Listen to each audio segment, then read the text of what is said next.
Ready, Chris? How Okay. My name is Brianna Sturm, and I am going to be giving my informative speech on the psychological effects of color. Mary, can you show that I have everybody here? Chris, Sierra, Kelsey, Mary's daughter. Okay. A little while ago, I read an article written by David Johnson called Color Psychology: Do Different Colors Affect Your Mood? He says, like death and taxes, there is no escaping color. Yet, what does it all mean? I remember when I was a junior in high school, my science teacher was going on about how wearing different colors can affect one's mood or one's behaviors. And I'm thinking, interesting. And then forgot what he was saying 30 seconds later. Thanks a lot, short-term memory. But here I am 13 years later, and I have decided to take a new interest in the subject matter. I have had the opportunity to take a psychology class, and I have learned a lot about the psychological effects of color. And today I'm going to explain to you how different colors can have either a positive or a negative effect on one's mood and one's behavior. I'm also going to briefly discuss how color therapy is used today. Let's start with the basics. According to a psychology book written by Ellen Pastorino and Suzanne Doyle Portillo, the inside layer of our retinas consists of rods and cones. Rods enable us to see things in black and white, while cones are what enable us to see things in color.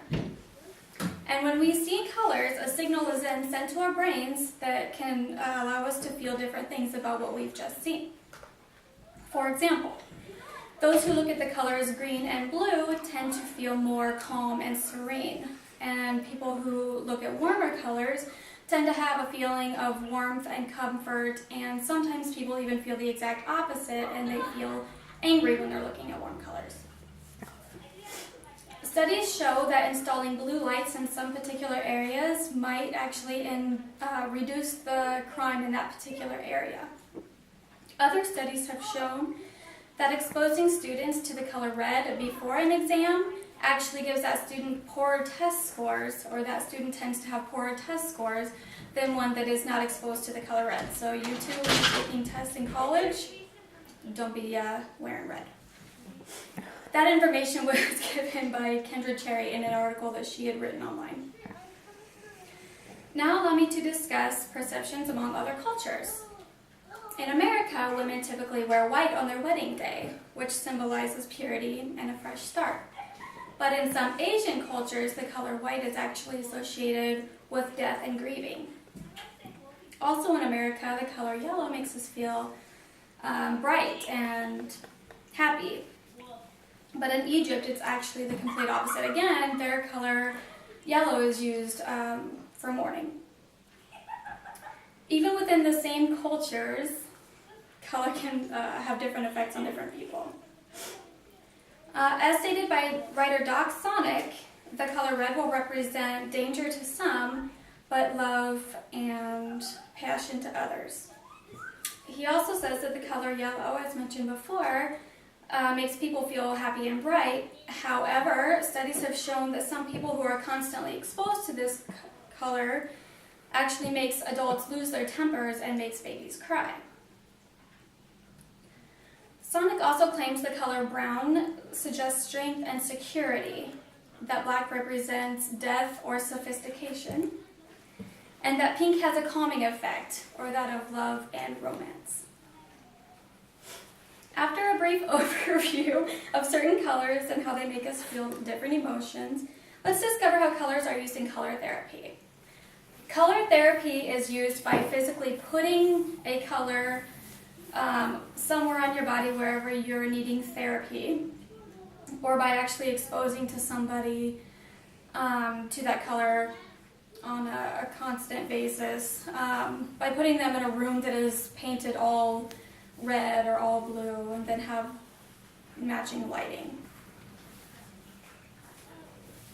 Although there are many colors used for different therapeutic purposes, I'm only going to mention three: red, blue, and white. In an article that I read from deeptrancenow.com, it explains how the color red is used to energize the heart and increase blood circulation. It is also used to increase one's sexual desires and to stimulate ovulation and menstruation. Who wants that? So for those of you who are like, I wish my period would get here soon, which we've all been there, trust me, except for Chris, you. Anyway, so you can actually, according to these psychologists, you can actually put like a red marker or paint or something on your stomach, and that's actually supposed to stimulate those things. So this article also explained how the color blue is used to stop painful headaches, as well as calm strong emotions like anger, aggression, and even hysteria. The color blue is also used as an anti-itch agent. Who knows? So if you have an itch on your skin, then just put a blue marker or something on the affected area and it should be treated right away. The last color I'm going to talk about is the color white. The color white is considered the perfect color. It will protect against negativity and it acts as a spiritual enlightenment. And lastly, white points out innocence, purity, virginity, and completion. So people that tend to wear a lot of white have a lot of feeling of inner peace typically, and some of the other things that I just mentioned. So today I have identified several uses and effects of colors. What some feel from a certain color, others may feel a complete opposite. But nonetheless, colors have been studied for several years as far as how they can affect people and affect their moods and their behaviors. Today I've informed you of how yellow makes us feel bright and happy, and how blue makes us feel calm and serene. I've explained how red is used to stimulate ovulation and menstruation, and how white brings out inner peace. Obviously, there are too many variables to make this an exact science, but one fact still remains. Like death and taxes, there is no escaping color. Thank you.